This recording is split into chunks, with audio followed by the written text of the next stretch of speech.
আসসালামু আলাইকুম ভিউয়ার্স, আজকে আমি আসলাম আপনাদের জন্য ভিন্ন ধরনের একটা ডেজার্ট রেসিপি নিয়ে। এই ডেজার্টটা দেখতে যেমন সুন্দর, খেতেও কিন্তু খুবই মজার হয়। আপনারা বাসায় এই রকমের ডেজার্ট এই গরমে ঠান্ডা ঠান্ডা খেতে পারেন।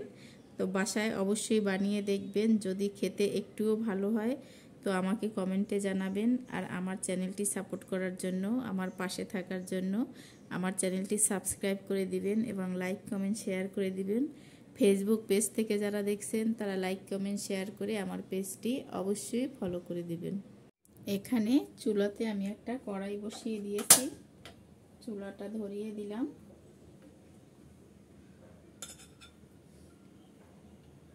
আমি ঘি দিয়ে দিচ্ছি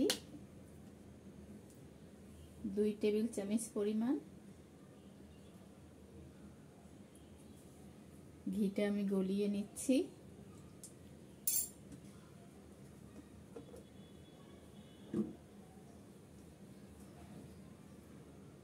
ঘিটা গলানো হয়ে গেছে। এখানে আমি হাফ কাপ ময়দা দিয়ে দিলাম, আর ময়দাটা আমি এই ঘির সাথে ভালো করে ভেজে নিচ্ছি। একটু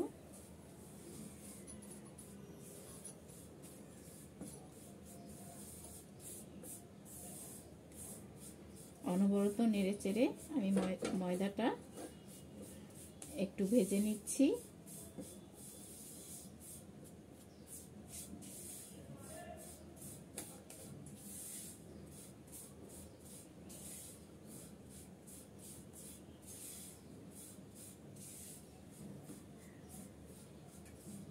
এখানে ময়দাটা আমি ঘির সাথে ভেজে নিয়েছি, সুন্দর একটা ফ্লেভার বের হয়েছে।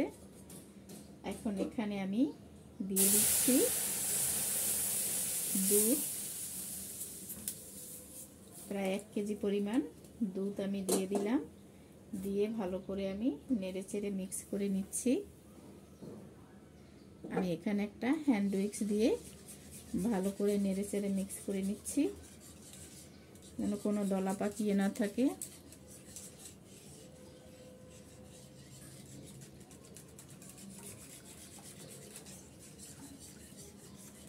এখন এখানে আমি এর সাথে হাফ কাপ পরিমাণ চিনি দিয়ে দিলাম,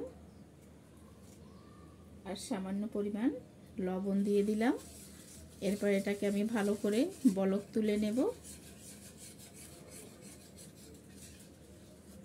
এই অবস্থায় কিন্তু নাড়াচাড়া বন্ধ করা যাবে না, তাহলে কিন্তু দলা পাকিয়ে যেতে পারে কিংবা তলানিতে লেগে যেতে পারে।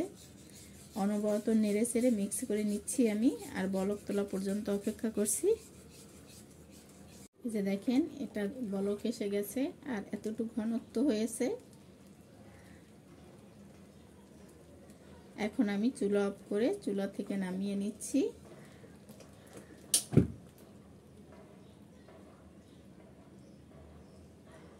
এখানে একটা বাটি নিয়ে নিয়েছি আমি, আর এখন এই বাটিতে সম্পূর্ণ ঢেলে দিচ্ছি আমি।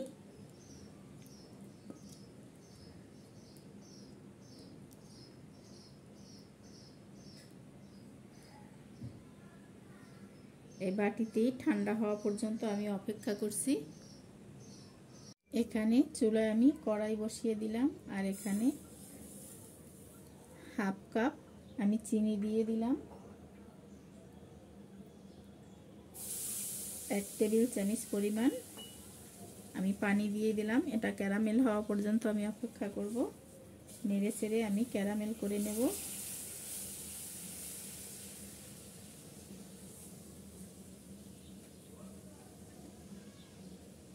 আর এখানে আমি 2 টেবিল চামচ কর্নফ্লাওয়ার নিয়েছি।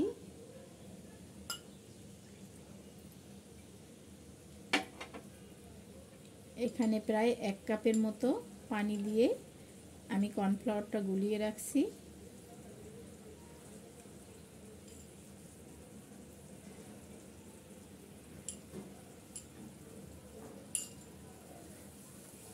এটা ক্যারামেল হওয়া পর্যন্ত আমি অপেক্ষা করছি। এখানে দেখেন, এটা কিন্তু চিনিটা কিন্তু সম্পূর্ণ গলে গিয়ে ক্যারামেল হতে শুরু করেছে। আমি আরেকটু কালার এনে নেব। আবার যেন পুরে তিতে হয়ে না যায় সেই দিকে খেয়াল রাখতে হবে। এখন এখানে যে আমি কর্নফ্লাওয়ার দিয়ে রেখেছি, আস্তে আস্তে আমি কর্নফ্লাওয়ারটা দিয়ে মিক্স করে নেব।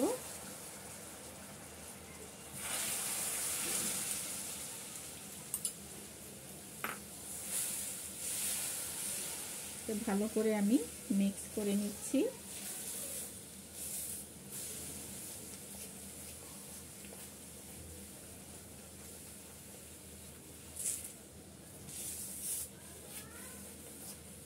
এই যে দেখেন কর্নফ্লাওয়ারটা ঘন হয়ে গেছে।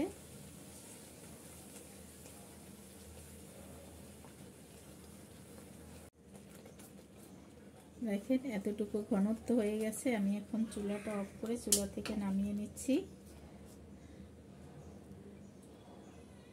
এখানে ময়দা আর দুধ দিয়ে যে আমি ক্ষীরের মতো তৈরি করে রেখেছি, দেখেন এটা জমাট হয়ে গেছে প্রায়। এখন আমি এখানে উপর থেকে এটা ঢেলে দিচ্ছি আমি।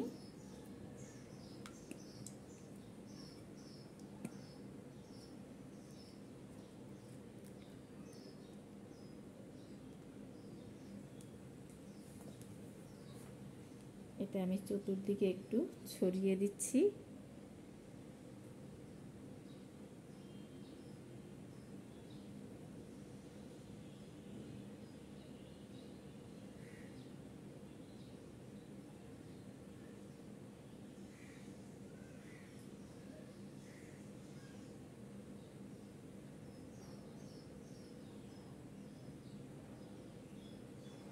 এই যে দেখেন ছড়ানো হয়ে গেছে। এই অবস্থায় আমি ঠান্ডা করে তারপর নর্মাল ফ্রিজে আমি 1 ঘন্টা রেখে দেব। এটা কিন্তু ঠান্ডা ঠান্ডা খেতে কিন্তু খুব ভালো লাগে। এখানে আমি কিছুটা কাঠবাদাম কুচি করে দিয়ে দিচ্ছি। এটা অপশনাল, আপনারা চাইলে নাও দিতে পারেন।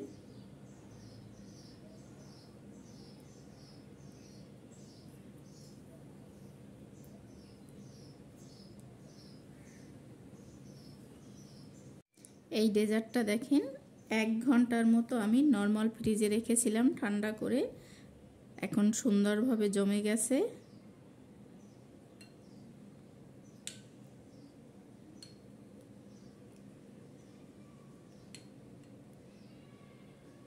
এই যে দেখেন